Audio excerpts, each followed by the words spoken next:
Hello बच्चों, आज हम फिजिक्स के इम्पोर्टेंट क्वेश्चंस का रिवीजन करेंगे। पहला क्वेश्चन है विद्युत क्षेत्र की तीव्रता की परिभाषा, मात्रक और विमा लिखिए। देखिए, विद्युत क्षेत्र में किसी बिंदु पर रखे धन परीक्षण आवेश पर लगने वाले बल की तीव्रता को विद्युत क्षेत्र की तीव्रता कहते हैं। देखिए, ये एक आवेश रखा हुआ है प्लस क्यू। जैसे एक प्लस क्यू आवेश है, इस पर जो बल लगेगा उसको बोलेंगे विद्युत क्षेत्र की तीव्रता। और विद्युत क्षेत्र की तीव्रता होती है E बराबर एफ अपॉन क्यू, या आवेश Q0 हो तो Q0। तो किसी विद्युत क्षेत्र के अंदर जो आवेश रखा हुआ है और वो जो बल का अनुभव कर रहा है उसको विद्युत क्षेत्र की तीव्रता कहते हैं। मात्रक, बल का मात्रक न्यूटन, आवेश का मात्रक कूलाम। और विमा, बल की विमा होती है ML_T-2 और आवेश की होती है AT। इसको जब सोल्व करेंगे तो ML जो का तू रहेगा, T की पावर 1 ऊपर और चली जाएगी, माइनस की 2 और 1 3 हो जाएगी, और A की पावर 1 ऊपर जाके माइनस की 1 हो जाएगी। अगला टॉपिक है विद्युत द्विध्रुव। विद्युत द्विध्रुव क्या होता है? ऐसा निकाय जिसमें दो बराबर और विपरीत प्रकार के आवेश, एक माइनस क्यू आवेश और एक प्लस क्यू आवेश, एक दूसरे से अल्प दूरी पर होते हैं, कुछ दूरी पर होते हैं। वो दूरी कितनी ली हमने? 12। तो विद्युत द्विध्रुव, विद्युत मतलब विद्युत आवेश, द्वि मतलब दो, ध्रुव वाला, जिसमें दो बराबर क्यू क्यू लेकिन विपरीत प्रकार, एक माइनस और एक प्लस आवेश कुछ दूरी पर रखे हो। वो दूरी कितनी है? 12। उसको बोलते हैं विद्युत द्विध्रुव। अगला टॉपिक है विद्युत द्विध्रुव आघूर्ण। विद्युत द्विध्रुव आघूर्ण क्या होता है? किसी एक आवेश का मान, ये जो विद्युत द्विध्रुव बनाया इसमें किसी एक आवेश का मान और उनके बीच की दूरी के गुणनफल को विद्युत द्विध्रुव आघूर्ण कहते हैं, और इसको P से प्रदर्शित करते हैं। देखो लिखा हुआ है, दोनों आवेशों में से किसी एक आवेश तथा उसके बीच की न्यूनतम दूरी के गुणनफल को विद्युत द्विध्रुव आघूर्ण कहते हैं। इसका मात्रक, आवेश का मात्रक कूलाम और लंबाई का मात्रक मीटर होता है। विमा की बात करें, आवेश की विमा AT और लंबाई की विमा L, तो विमा हो गए LTA। अगला सवाल है, दो विद्युत बल रेखाएं एक दूसरे को कभी काटती नहीं है, क्यों? देखिए, जैसे ये एक विद्युत बल रेखा है और ये दूसरी है, इन दोनों ने एक दूसरे को इस बिंदु पर काट दिया। इस बिंदु को O मान लेते हैं। जब ये इस बिंदु पर काटेगी तो कटान बिंदु पर एक तो दिशा है ही, एक और बन जाएगी। इधर को एक दिशा है, एक और बन जाएगी, यानी कि एक बिंदु पर दो दिशा बन जाएगी। ऐसा होना संभव नहीं है। देखिए, यदि दो बल रेखाएं एक दूसरे को काटती तब किसी बिंदु पर दो स्पर्श रेखाएं खींची जा सकती। देखो, एक बिंदु पर दो स्पर्श रेखाएं खींची जा सकती, जिसका मतलब है विद्युत बल रेखाओं की दो दिशा होगी। ऐसा होना बिल्कुल भी संभव नहीं है, इसलिए विद्युत बल रेखाएं एक दूसरे को नहीं काटती। अगला टॉपिक है एक समान विद्युत क्षेत्र में विद्युत द्विध्रुव पर लगने वाला बल युग्म का आघूर्ण। देखिए, सबसे पहले ये जो लाइनें हैं ये विद्युत क्षेत्र को बता रही है। विद्युत क्षेत्र होता है हमारा E, इसमें रखा है ये माइनस क्यू और प्लस क्यू वाला एक विद्युत द्विध्रुव रखा हुआ है। इसकी लंबाई कितनी है? 12। इस पर एक बल इधर को लग रहा है, एक बल इधर को लग रहा है, दोनों बल बराबर लग रहे हैं। अब इसको जब हम एक्स एक्सिस पे लाएंगे तो 12 cos थीटा होगा, इसकी लंबाई 12 है, और वाई एक्सिस पे लाएंगे लंबवत तो 12 sin थीटा होगा। तो मैंने कहा, माना एक विद्युत द्विध्रुव है, उसका नाम रखा विद्युत द्विध्रुव का AB, A और यहाँ पे B ले लेते हैं। इसमें प्लस क्यू और माइनस क्यू आवेश से मिलकर बना हुआ है। आपको पता है विद्युत द्विध्रुव प्लस क्यू और माइनस क्यू से मिलकर बना होता है। और इस पर जो बल लग रहा है वो लग रहा है Q गुणा E। इस पर बल Q गुणा E लग रहा है, बल बराबर है और विपरीत दिशा में लग रहा है। तो बल युग्म बन गए, दो बल बन गए, एक बल इधर को इसको मान लेते हैं F1 और एक बल इधर को इसको मान लेते हैं F2। तो जो बल युग्म का आघूर्ण होगा उसको टॉ से लिखते हैं। उसका फॉर्मूला होता है बल गुणा बलों के बीच की लंबवत दूरी। बल कितना लगा? QE, और लंबवत दूरी है 12 sin थीटा। तो और यहाँ पे Q और जो 12 है, Q और जो 12 है उसको हटा के लिखते हैं हम P। तो Q और 12 को हटा के आ गया P और साथ में E है और sin थीटा। तो ये बल युग्म का आघूर्ण आ गया टॉ बराबर PE sin थीटा। अच्छा, ये अधिकतम कब होगा? जब थीटा का मान 90 डिग्री हो तो टॉ का मान मैक्सिमम हो जाएगा, यानी साइन थीटा की जगह 90 हो जाएगा। तो टॉ मैक्सिमम बराबर आ जाएगा PE। विद्युत द्विध्रुव आघूर्ण टॉ बराबर PE साइन थीटा हो गया विद्युत बल आघूर्ण। उसके बाद अगला टॉपिक है घन कोण। ये कोई गोला है, उसके केंद्र पर जो कोण बनेगा, यहाँ पर देखिए कोण, ये गोला है, इसके केंद्र पर एक कोण बन रहा है D ओमेगा, इसको बोलते हैं घन कोण।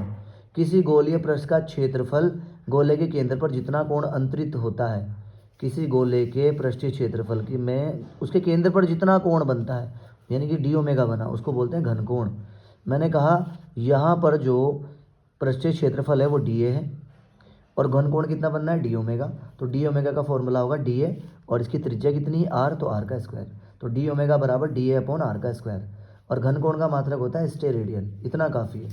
नेक्स्ट टॉपिक, निरक्षीय स्थिति या अनुप्रस्थ स्थिति में विद्युत क्षेत्र की तीव्रता निकालना। विद्युत क्षेत्र की तीव्रता ज्ञात करना।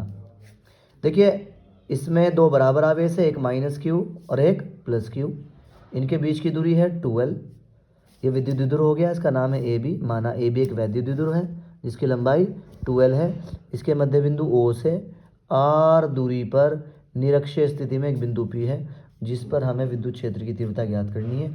एक विद्युत क्षेत्र होगा E1 और दूसरा विद्युत क्षेत्र होगा E2। E1 प्लस क्यू से बाहर को जा रहा है और E2 माइनस क्यू से अंदर की ओर आ रहा है। यहाँ भी दिखाया प्लस क्यू से विद्युत क्षेत्र E1 बाहर को और माइनस क्यू से E2 अंदर को आ रहा है। ये R है और ये इतना L हो गया, ये भी L हो गया, एक त्रिभुज बना, ये R है ये L है, तो ये हो जाएगा under root R square plus L square. यहाँ भी इतना ही और इधर भी इतना ही हो जाएगा।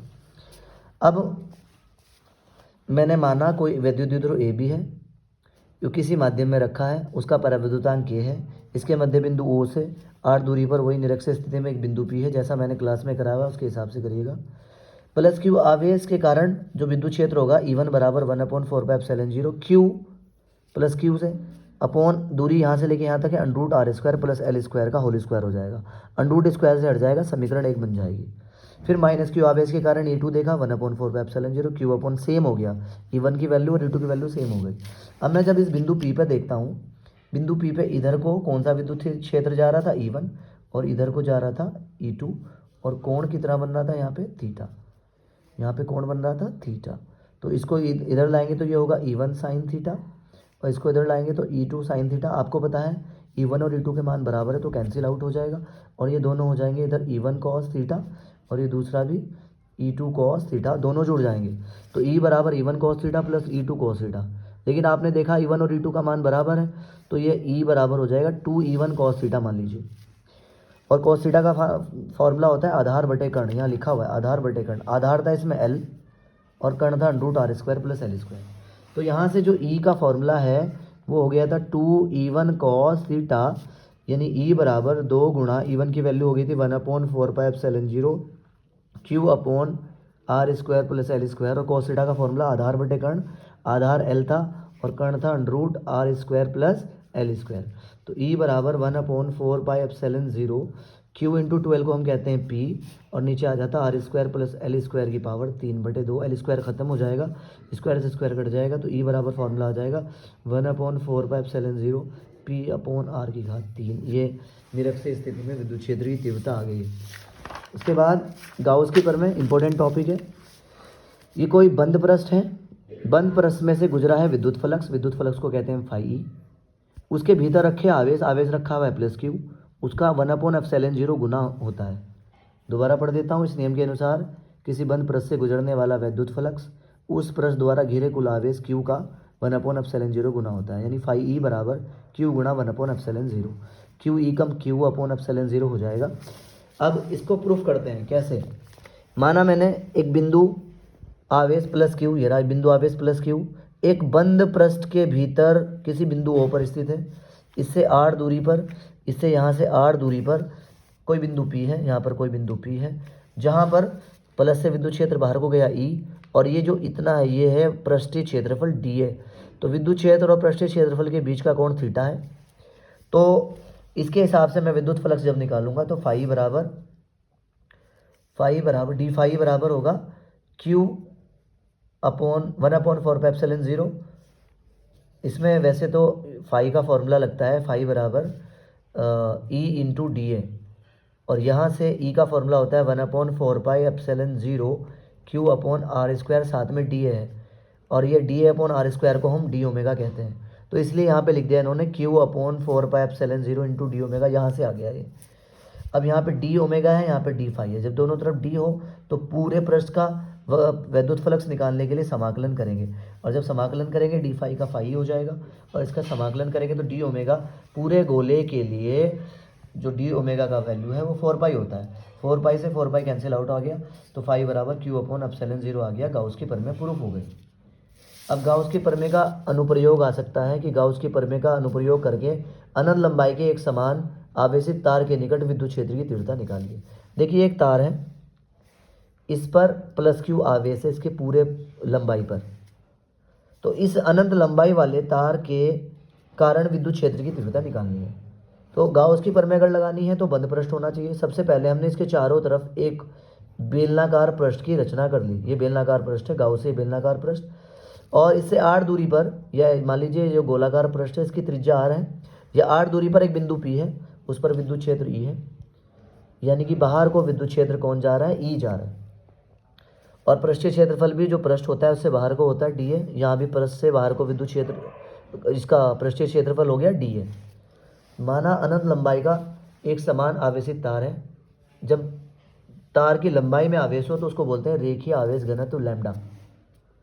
तो तार जिसके चारों ओर एल लंबाई का एक देखिए गाउस के प्रमेय लगाने के लिए इसके चारों ओर हमने बेलनाकार पृष्ठ खींच लिया, और लैम्डा बराबर फॉर्मूला होता है, लैम्डा है रेखीय आवेश घनत्व, यानी कि जब आवेश लंबाई में हो तो उसे लैम्डा कहते हैं। आवेश क्यू और लंबाई एल, तो लैम्डा बराबर क्यू अपॉन एल। अब तार से आर दूरी पर एक बिंदु पी है, तार से आर दूरी पर एक बिंदु पी है, जहाँ पर हमें विद्युत क्षेत्र और पृष्ठीय क्षेत्रफल डी ए के बीच का कोण पता है हमें, ये 0 डिग्री है। अब इससे गुजरने वाला विद्युत फलक जब हम निकालेंगे तो फाई बराबर ई डी ए होता है। ई डी ए में कॉस थीटा लगा देंगे, जब वेक्टर फॉर्म हटाएंगे तो E D A cos theta लिखेंगे, और कोण कितना है 0, और कोस 0 का मान 1 होता है। तो फाई बराबर ई इंटू डी ए, या ई इंटू डी ए का समाकलन। और ये जो डी ए है, डी का मतलब है पृष्ठीय क्षेत्रफल। हमने 10th क्लास में पढ़ा था बेलन का पृष्ठीय क्षेत्रफल होता है 2 पाई आर एच, लेकिन इसकी हाइट इसकी लंबाई है, तो 2 पाई आर एल लिखेंगे। तो फाई ई बराबर ई गुणा डी ए को हटा के हो गया 4 पाई आर एल। उसके बाद यहाँ पर पृष्ठीय क्षेत्र, यहाँ पे कोण 90 डिग्री है, तो यहाँ पे फ्लक्स 0 हो जाएगा, इधर भी 90 डिग्री कोण है, तो यहाँ पर फ्लक्स 0 हो जाएगा। तो फॉर्मूला यही बचा, फाई बराबर E into 2 pi R L. अब गाउस की प्रमेय लगानी है इसमें, तो गाउस की प्रमेय होती है फाई बराबर क्यू इंटू एप्सिलॉन 0। ये भी फाई के बराबर है, ये भी फाई के बराबर है, दोनों को बराबर रख दिया मैंने। ई गुणा 2 pi R L Q upon epsilon 0 के बराबर है। ई बराबर ये गुणा में है तो भाग में चला गया, 1/2 pi epsilon 0 Q upon R L, और क्यू अपॉन एल को मैंने अभी बताया था लैम्डा कहते हैं, तो 1/2 pi epsilon 0 lambda by R, इसका आपका आंसर आ गया। अनंत लंबाई के तार के निकट उत्पन्न विद्युत क्षेत्र की तीव्रता। उसके बाद यहाँ देखेंगे दो आवेशों के बीच लगने वाला विद्युत बल की सहायता से विद्युतशीलता और विमा का व्यंजक निकालिए। देखिए आपने कूलाम का नियम पढ़ा है, F बराबर 1/4 पाई epsilon 0 Q1 Q2 upon R का स्क्वायर, ये हमने पढ़ा है कूलाम का नियम। अब यहाँ से हमें विद्युतशीलता का मात्रक और विमा निकालना है। विद्युतशीलता है एप्सिलॉन 0, इसको यहाँ लाइए, एप्सिलॉन 0 को हम यहाँ लिया है, तो फॉर्मूला बन गया 1/4 पाई F Q1 Q2 upon R का स्क्वायर। अब यहाँ से मात्रक निकालूंगा मैं, आवेश का मात्रक कूलाम, दूसरे आवेश का मात्रक भी कूलाम, तो यहाँ पे कूलाम गुणा कूलाम हो गया। 1 का कोई मात्रक नहीं होता, बल का मात्रक न्यूटन और दूरी का मात्रक मीटर, स्क्वायर है तो स्क्वायर लगा दिया, तो मात्रक आ गया कूलाम कूलाम कूलाम स्क्वायर बटे न्यूटन मीटर स्क्वायर। शॉर्टकट में लिखते हैं सी का स्क्वायर अपॉन एन एम का स्क्वायर, ये मात्रक हो गया। अब विमा की बात कर लेते हैं। आवेश इस Q1 की विमा 80, दूसरे Q2 की विमा भी 80, बल की विमा MLT-2, R दूरी की विमा L होती है, स्क्वायर है तो L स्क्वायर। उसके बाद A का स्क्वायर, T का स्क्वायर, M L की पावर 1, L की पावर 2, L की पावर 3, T की पावर -2, M की पावर 1 ऊपर जाके -1, L की पावर 3 ऊपर जाके -3, T की पावर -2 ऊपर जाके +2, 2 और 2 कितना हो गया 4, और A की पावर +2। ये एप्सिलॉन 0 की विमा हो गई। एप्सिलॉन 0 का मात्रक सीधा याद रखिए कूलाम स्क्वायर पर न्यूटन मीटर स्क्वायर, और एप्सिलॉन 0 का विमा M की पावर -1, L की पावर -3, T की पावर 4, A की पावर 2। अब आता है विभवांतर। देखिए ये दो बिंदु है और भी, हम पढ़ रहे हैं विभवांतर, विभव का अंतर। तो ये दोनों बिंदु मैंने माना विद्युत क्षेत्र के अंदर है। ये दोनों बिंदु किसके अंदर है, विद्युत क्षेत्र के अंदर। तो विद्युत क्षेत्र के अंदर एक आवेश है, उसको A से B तक ले जाने में जो कार्य होगा, एक बिंदु आवेश को एक बिंदु से दूसरे बिंदु तक ले जाने में जो कार्य होगा उसको विद्युत विभवांतर कहेंगे। कहाँ पर लेके गए, B पर, तो VB माइनस कहाँ से लाए, A से, तो VA बराबर कार्य हुआ W, और आवेश का नाम क्या था जिसको लेके गए थे, Q0। तो VB माइनस VA बता रहा है कि विभवांतर है, वोल्टेज का अंतर है। मात्रक देखेंगे, कार्य का मात्रक जूल, आवेश का मात्रक कूलाम, और इसको वोल्ट कहते हैं। तो विभवांतर का मात्रक वोल्ट, फॉर्मूला है V B minus V A बराबर डब्ल्यू अपॉन क्यू जीरो। मात्रक अगर निकालें तो कार्य का जो विमा अगर निकाले, कार्य की विमा होती है M L square T minus two और आवेश की विमा होती है ए टी, तो यहाँ से M L square T minus three A minus one हो गया। उसके बाद विद्युत फ्लक्स, देखिए एक पृष्ठ है, इससे गुजर रही है विद्युत बल रेखाएं, तो किसी पृष्ठ के अभिलंबवत गुजरने वाली विद्युत बल रेखाओं की संख्या को विद्युत फ्लक्स कहते हैं। विद्युत फ्लक्स विद्युत बल रेखाओं की संख्या बताता है कि किसी पृष्ठ से कितनी गुजर रही है। तो फॉर्मूला होता है ई इंटू ए, विद्युत बल रेखाएं हो गई, विद्युत क्षेत्र की तीव्रता ई और पृष्ठ का क्षेत्रफल हो गया ए, तो दोनों का गुणनफल करके विद्युत फ्लक्स आता है। देखिए अगर इधर से विद्युत बल रेखाएं कुछ सीधी जा रही है, ये इधर से जा रही है और पृष्ठीय क्षेत्रफल इस साइड को है, पृष्ठीय क्षेत्रफल और विद्युत क्षेत्र के बीच थीटा का कोण बन रहा है, तो फॉर्मूला होगा फाई बराबर ई इंटू ए और साथ में कॉस थीटा। अगर मैं इसका मात्रक निकालूं तो मात्रक, विद्युत क्षेत्र का मात्रक अभी पीछे पढ़ा था न्यूटन पर कूलम, और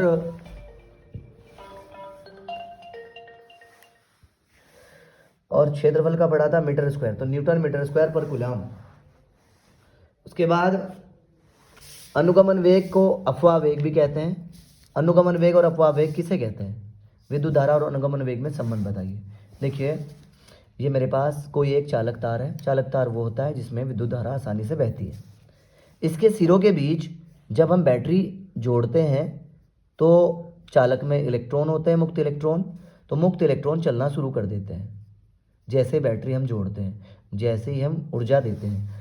वह वेग जिसके द्वारा चालक के मुक्त इलेक्ट्रॉन आयनों से टकराते हुए बाह्य विद्युत क्षेत्र के प्रभाव में धन सिरे की ओर बढ़ते हैं, उसको अनुगमन वेग कहते हैं। तो बैटरी, जब किसी चालक के सिरों के बीच बैटरी लगाते हैं तो इलेक्ट्रॉन जितने वेग से चलने लगते हैं, इलेक्ट्रॉन कुछ चलेंगे ना, कि जितनी भी स्पीड से चलेंगे उसको बोलेंगे हम अनुगमन वेग, और अनुगमन वेग को हम वी से लिखते हैं। अच्छा, ये विद्युत धारा और अनुगमन वेग में क्या संबंध है? विद्युत धारा होती है आई और अनुगमन वेग को मैंने लिखा वी डी, तो दोनों का संबंध है आई बराबर N E A V D. चुंबकशीलता और विद्युतशीलता में संबंध, देखिए चुंबकशीलता को हम लिखते हैं म्यू से, म्यू जीरो होती है हमारी चुंबकशीलता और इसका फॉर्मूला होता है 4 पाई गुणा 10 की पावर -7 न्यूटन पर एम्पियर स्क्वायर, और 1/4 पाई एप्सिलॉन जीरो का मान होता है 9 गुणा 10 की पावर 9 न्यूटन मीटर स्क्वायर पर कूलम स्क्वायर। अब अगर मैं यहाँ से एप्सिलॉन जीरो निकालूँ तो इसको यहाँ ले आइए एप्सिलॉन जीरो को, और 1/4 पाई गुणा ये जो यहाँ लिखा है इसको नीचे ले आइए 9 गुणा 10 की पावर 9, तो एप्सिलॉन जीरो का मान ये हो गया और म्यू जीरो का ये। इन दोनों में संबंध निकालना है तो दोनों की गुणा कर लीजिए। म्यू जीरो का वैल्यू क्या है? 4 पाई गुणा 10 की पावर -7 और एप्सिलॉन जीरो का है 1/4 पाई गुणा 9 गुणा 10 की पावर -9। 4 पाई से 4 पाई कैंसिल हो गया, माइनस का 10 की पावर -7 नीचे जाके प्लस की हो जाएगी, 9 गुणा 10 की पावर -9 गुणा 10 की पावर +9 और 10 की पावर -7 नीचे जाके प्लस की 7 हो जाएगी, तो 9 गुणा 10 की पावर 16 हो जाएगी। और ये इधर था म्यू जीरो गुणा एप्सिलॉन जीरो, तो म्यू जीरो गुणा एप्सिलॉन जीरो, 9 को हम 3 और लिख रहे हैं, 10 की पावर 16 को 8 लिख रहे हैं, इसका होल स्क्वायर लगा रहे हैं, 3 का स्क्वायर 9 हो जाएगा, 8 पावर 10 की पावर 8 है, 8 का डबल 16 हो जाएगा। और ये सी प्रकाश की चाल होती है 3 गुणा 10 की पावर 8 मीटर पर सेकंड, तो इसको हटा के हम सी लिखेंगे, तो म्यू जीरो गुणा एप्सिलॉन जीरो बराबर 1/c का स्क्वायर। तो यहाँ से सी स्क्वायर को इधर लाइए, तो 1/एप्सिलॉन zero, mu zero into epsilon zero square का लगा देंगे अंडर रूट, तो सी बराबर 1/√, mu zero into epsilon zero हो जाएगा। म्यू जीरो और एप्सिलॉन जीरो में संबंध। उसके बाद किरचॉफ का धारा का नियम बहुत आसान है, पहला ही नियम है, और यह किस सिद्धांत पर आधारित है? तो किरचॉफ का धारा का नियम कहता है किसी भी बिंदु पर या संधि पर मिलने वाली सभी धाराओं का बीजगणितीय योग 0 होता है।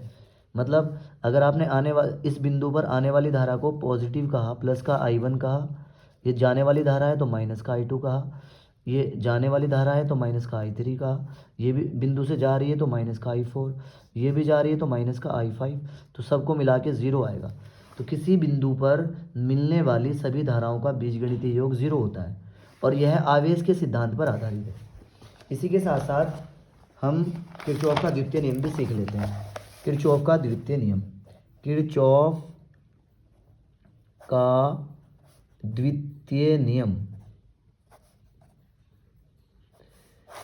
ये क्या कहता है सुनिएगा, जैसे हमारे पास ये एक बैटरी है, इसकी वोल्टेज है V1, यहाँ पे प्रतिरोध लगा हुआ है R1, फिर यहाँ पर दूसरा प्रतिरोध है यहाँ पे R3 मान लेते हैं, और एक और लूप बना लूँगा मैं, यहाँ पे प्रतिरोध है R2 और यहाँ पे वोल्टेज है V2। यहाँ से धारा गई I1 और यहाँ से धारा गई I2, और दोनों इधर से I1 आएगी, इधर से I2 आएगी, इसमें जाएगी I1 प्लस I2। तो एक लूप ये बन गया, ये पहला लूप है, एक लूप ये बन गया, ये दूसरा लूप है। तो इसमें कहा गया किसी बंद लूप में लगे बैटरी के विभवांतर का बीजगणितीय योग उसमें बहने वाली धारा और उसके साथ लगे प्रतिरोध के गुणनफल के बीजगणितीय योग के बराबर होता है। जब भी मैं सिग्मा लगाऊंगा तो सिग्मा को मैं बीजगणितीय योग बोलूँगा। दोबारा बताता हूँ, किसी बंद लूप में लगे बैटरी के विभवांतर का बीजगणितीय योग उसमें बहने वाली धारा और उसके साथ लगे प्रतिरोध के गुणनफल के बीजगणितीय योग के बराबर होता है। अब मैं यहाँ पे लगाता हूँ इस लूप में, लूप फर्स्ट की बात कर लेते हैं। इसमें वोल्टेज लगी हुई है V1 और कोई वोल्टेज नहीं है, बराबर धारा कौन सी जा रही है I1, किस में जा रही है R1 में, प्लस दूसरी धारा कौन है I1 प्लस I2 और कौन सी प्रतिरोध में जा रही है R3 में। इसी तरीके से दूसरे लूप की बात करेंगे। दूसरे लूप में इसमें वोल्टेज कितनी है यहाँ पे V2 और धारा कौन सी जा रही है I2, कौन से प्रतिरोध में जा रही है R2 में, प्लस यहाँ पे धारा है I1 प्लस I2 और कौन से प्रतिरोध में जा रही है R3 में। इस तरीके से दो समीकरण प्राप्त हो गई। किरचॉफ का दूसरा नियम ये कहता है किसी बंद लूप में लगे वोल्टेज का बीजगणितीय योग उसमें बहने वाली धारा और प्रतिरोध के गुणनफल के बीजगणितीय योग के बराबर होता है। ये किरचॉफ का दूसरा नियम है। किरचॉफ के दूसरे नियम के बाद चल कुंडली धारामापी की सुग्राहिता का व्यंजक प्राप्त कीजिए और चल कुंडली धारामापी की सुग्राहिता कैसे बढ़ाई जा सकती है इसको सुनेंगे। देखिए, चल कुंडली धारामापी की सुग्राहिता का एक फॉर्मूला है IS बराबर NAB/C। तो N है यहाँ पे फेरों की संख्या। देखो, चल कुंडली धारामापी धारा मापने का एक उपकरण है, उसका फॉर्मूले में जो पहले आया उसमें फेरे होते हैं तो फेरों की संख्या, A उसका क्षेत्रफल होता है, B चुंबकीय क्षेत्र और C उसमें ऐंठन आ जाती है। तो ये इसका फॉर्मूला है सुग्राहिता का IS बराबर NAB/C। C यहाँ पे ऐंठन है। कुंडली के क्षेत्रफल में वृद्धि करके धारामापी की सुग्राहिता बढ़ा जा सकती है। अब ये जो कुंडली का क्षेत्रफल होगा इसको जितना बढ़ाओगे उतना चल कुंडली धारामापी सुग्राही होगा। तो धारामापी की सुग्राहिता कुंडली के क्षेत्रफल को बढ़ाई जा सकती है। अब आता है स्वप्रेरण गुणांक। देखिए, ये एक कुंडली है, इसमें धारा गई, इसी में चुंबकीय फ्लक्स पैदा हुआ।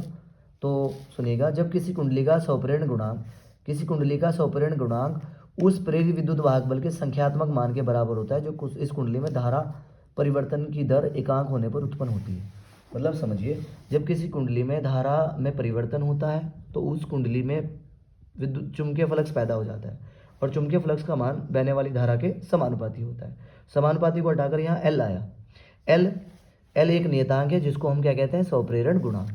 अब फैराडे का नियम होता है E बराबर -d∅/dt और यहाँ से E बराबर -d/dt और फाई का वैल्यू यहाँ से आया Li। फाई का वैल्यू कितना आया Li। तो यहाँ से अगर मैं निकालूँ E बराबर -L, बाहर हो जाएगा di/dt और L का जो वैल्यू होगा ये E तो है ही, अपोन में जाएगा di/dt और साथ में यहाँ माइनस भी आएगा। तो ये हो गया स्वप्रेरण गुणांक की परिभाषा और इसका मात्रक हेनरी होता है। ऐसे अन्योन्य प्रेरण गुणांक, देखिए, दो पास पास रखी कुंडली है, ये पहली कुंडली है और ये दूसरी कुंडली है। जब दो पास पास रखी कुंडली में से एक में पहली में विद्युत धारा के मान में परिवर्तन होता है तो दूसरी कुंडली में चुंबकीय फ्लक्स पैदा हो जाता है, यानी कि चुंबकीय फ्लक्स का मान बहने वाली धारा के समानुपाती होता है और समानुपाती को हटाकर यहाँ पर एक नियतांक आता है M और M है यहाँ अन्योन्य प्रेरण गुणांक। तो φ2 बराबर MI1 हो गया। इसमें लिखा है किन्हीं दो कुंडलियों के बीच अन्योन्य प्रेरण गुणांक किसी दूसरी कुंडली में प्रेरित विद्युत वाहक बल के बराबर होता है, जो प्राथमिक कुंडली में धारा में परिवर्तन के कारण उत्पन्न होता है। देखिए इसमें एक ही कुंडली थी, एक ही कुंडली में धारा के मान में परिवर्तन हुआ, जिससे चुंबकीय फ्लक्स पैदा हुआ और उससे इसमें प्रेरित विद्युत वाहक बल उत्पन्न हो गया। तीन बात है, धारा के मान में परिवर्तन हुआ, चुंबकीय फ्लक्स में परिवर्तन हुआ, प्रेरित विद्युत वाहक बल उत्पन्न हो गया। इसमें पहली कुंडली में धारा के मान में परिवर्तन हुआ, दूसरी कुंडली में चुंबकीय फ्लक्स में परिवर्तन हुआ और दूसरी कुंडली में प्रेरित विद्युत वाहक बल E2 उत्पन्न हो गया। और यहाँ से अगर मैं E2 यहाँ पे M की बात करूँ तो M बराबर, जैसे यहाँ पे L बराबर -E/dI/dt आया, तो यहाँ M बराबर E की जगह E2 हो जाएगा और DI की जगह DI1/dt हो जाएगा। इसका भी मात्रक हेनरी है। ट्रांसफार्मर किस सिद्धांत पर कार्य करता है? ट्रांसफार्मर अन्योन्य प्रेरण के सिद्धांत पे काम करता है। क्यों भाई? क्योंकि ये रहा ट्रांसफार्मर, ये ट्रांसफार्मर की करोड़ है, ये पहली कुंडली है और ये दूसरी कुंडली है, दो कुंडली है तो अन्योन्य प्रेरण के सिद्धांत पे काम करता है। अच्छा, ये किस काम आता है? यह केवल प्रत्यावर्ती वोल्टेज यानी AC वोल्टेज को परिवर्तित करने के काम आता है। ये दो प्रकार का होता है, उच्चाई ट्रांसफार्मर और अपचाई।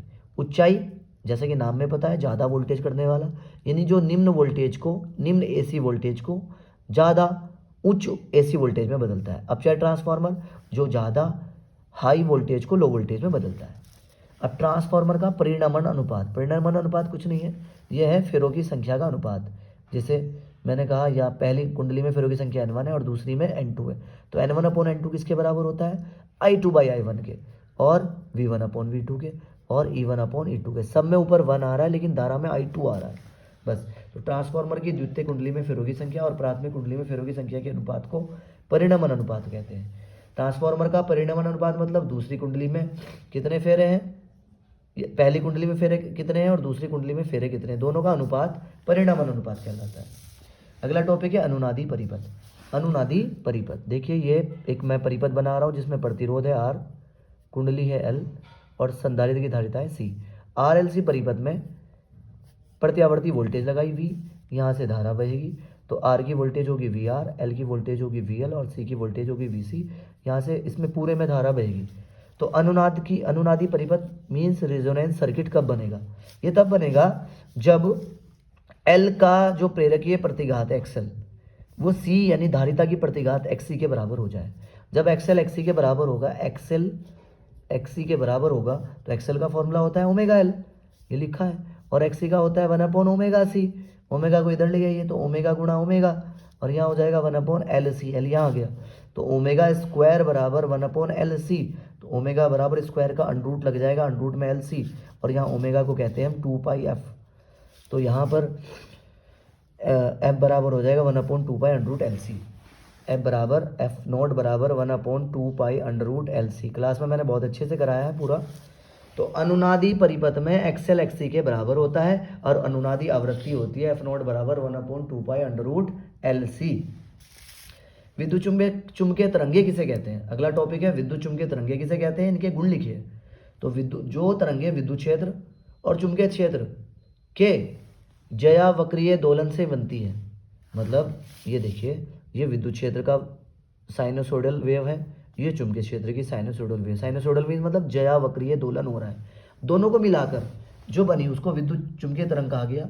विद्युत चुंबकीय तरंग के गुण है, पहला, विद्युत चुंबकीय तरंगों का वेग प्रकाश के वेग के बराबर होता है। विद्युत चुंबकीय तरंगे कहाँ से उत्पन्न होती है भाई? त्वरित आवेशित कणों से उत्पन्न होती है, और ये अनुप्रस्थ तरंगे हैं। अनुप्रस्थ मतलब जिसमें विद्युत क्षेत्र और चुंबकीय क्षेत्र और तरंग तीनों परस्पर लंबवत होते हैं और इनको चलने के लिए किसी माध्यम की आवश्यकता नहीं होती। एक बार और बता रहा हूँ, विद्युत चुंबकीय तरंगे क्या है? ऐसी तरंगे जो विद्युत क्षेत्र चुंबकीय क्षेत्र के ज्यावक्रीय दोलन से मिलकर बनती हैं। अब इनके गुण सुनिए। पहला, ये प्रकाश के वेग से निर्वात में चलती है। दूसरा, ये त्वरित आवेशित कणों से पैदा होती है। तीसरा, ये अनुप्रस्थ तरंगे। अनुप्रस्थ मतलब जिसमें विद्युत क्षेत्र चुंबकीय क्षेत्र और तरंगे परस्पर लंबवत है और इनको चलने के लिए किसी माध्यम की आवश्यकता नहीं है।